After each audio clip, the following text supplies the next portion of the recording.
Understanding rain something out, an English phrase explained.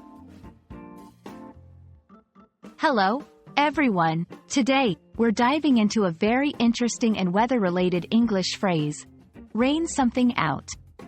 This expression might sound a bit strange at first, but it's commonly used in English-speaking countries, especially in contexts involving events and plans. Let's explore what it means, how to use it, and some examples to help you master it. Stay tuned. Rain something out refers to the cancellation or postponement of an event because of rain or bad weather.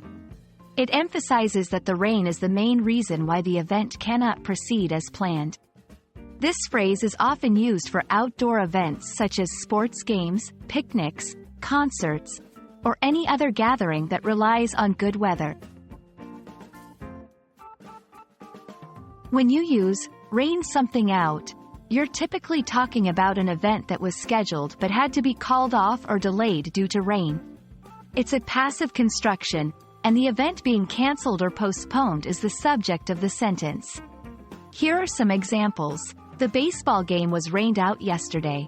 We had to cancel the picnic because the forecast says it's going to rain it out.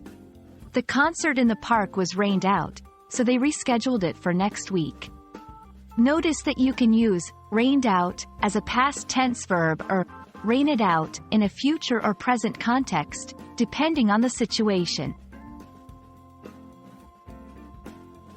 While rain something out is the focus, there are variations in how people express the impact of weather on plans. Washed out can also be used similarly, though it's more general and can refer to any significant weather event, not just rain. Rain check is another related term. It originally comes from baseball, where spectators would receive a rain check ticket for future admission if a game was rained out. Now, it's used more broadly to mean postponing plans to meet up or do something. Understanding phrases like rain something out can help you navigate English conversations with more confidence, especially when discussing plans or events. It's a reminder of how natural phenomena like weather can influence our language and expressions. Hopefully, this video has clarified the meaning and use of this phrase for you. Thanks for watching, and don't forget to subscribe for more English language learning tips.